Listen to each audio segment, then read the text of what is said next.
Hello అండి. నేను ఒక విషయం చెప్పాలనుకుంటున్నాను. ఈ విషయం చెప్పొచ్చో చెప్పకూడదో నాకైతే తెలియదు. కానీ నాకు మొన్న ఇది జరిగిందనమాట.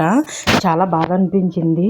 అంటే ఏ విషయం అంటే నేను మొన్న అమ్మ వాళ్ళ ఇంటి దగ్గర నుంచి వస్తున్నామండి. వస్తుంటే రైల్వే స్టేషన్ దగ్గర మా ఇంటికి ఆటో కట్టించుకున్నాము.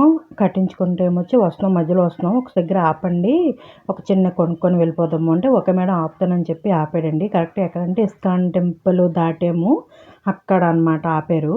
ఆపితే మేము ఆ పని చూసుకుని వచ్చేసిన తర్వాత ఏమైంది అంటే, ఎక్కిన తర్వాత మేడం మీరు ఏం చేస్తారు అని అడిగారు. అంటే మామూలుగా అడుగుతున్నారు కదా అని చెప్పి, ఏం లేదండి ఇంట్లోనే ఉంటాము, పిల్లలు చూసుకొని ఉంటాను, ఇంట్లోనే బాబు చిన్నోడు కదా అని చెప్పి అన్నానండి. అంటే అతను ఏమన్నాడంటే, మేడం మీరు యేసుప్రభుని నమ్ముకోండి మేడం, చాలా బాగా జరుగుతుందండి, మీకు మంచి ఉద్యోగం వస్తుంది అన్నారు. అంటే అదేంటి మీరు అలా అంటున్నారు, మీ పని మీరు ఆటో తీసుకెళ్ళండి, అలాంటివే మాకు చెప్పకండి అని అడిగాను.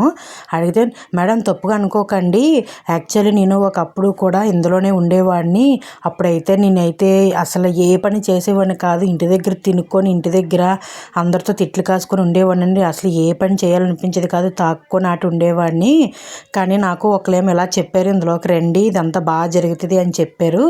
చెప్పిన తర్వాత ఇంకోటి ఏమన్నారంటే, ఇందులోకి వచ్చిన తర్వాత మీకు కొద్దిగా అమౌంట్ కూడా ఇస్తారండి, మీరు పెద్ద క్యాస్ట్గానైతే ఇందులోకి వస్తే మీకు అమౌంట్ కూడా ఇస్తారు అని చెప్పారు.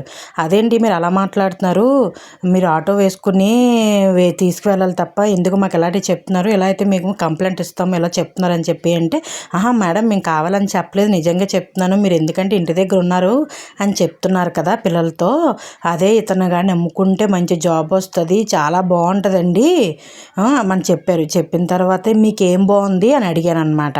అడిగితే అతను ఏమన్నారంటే, నేను అప్పుడు ఖాళీగా తినేసి తాగేసి ఉండేవాడిని అండి, ఇప్పుడైతే ఆటో వేసుకుంటున్నాను బాగుంది అంటే, మరి అలాంటప్పుడు నీకే ఇంకా మంచి జాబ్ ఇప్పించేయాలి కదా, ఇప్పుడు నాకు జాబ్ ఇప్పించేస్తాడు దేవుడు ఎలా అంటున్నారు కదా, అలా అయితే మరి మీకు ఆటో ఎందుకు, మీరు చదువుకున్నారా అంటే, డిగ్రీ చేశాను మేడం, డిగ్రీ చేసి ఆటో వేట్ నడుపుకుంటావు, మరి ఏ గవర్నమెంట్ జాబో ఏదో ఇప్పించేయాలి కదా నిజమైన దేవుడైతే, ముందు నీ గురించి ఆలోచించు, మీ ఫ్యామిలీ గురించి నువ్వు ఆలోచించు, అంటే నీకు డబ్బు ఇచ్చారని నువ్వు మారిపోయావా, ఇప్పుడు మాకు చెప్తున్నావా, ఇలా మాకైతే చెప్పావు ఎక్కడో చెప్పకు, కంప్లైంట్ ఇస్తారు కంపల్సరీగానా అని చెప్పానండి. అంటే చాలా అంటే ఆటో నడుపుకున్న వాళ్ళు బస్సులో వెళ్ళినప్పుడు హాస్పిటల్ ఉన్నప్పుడు కూడా వీళ్ళు ఇలా చెప్పి మాయమాటలు చెప్పి హిందువుని ఇది చేసుకుంటున్నారండి. ఎవరికైనా జరిగితే ప్లీజ్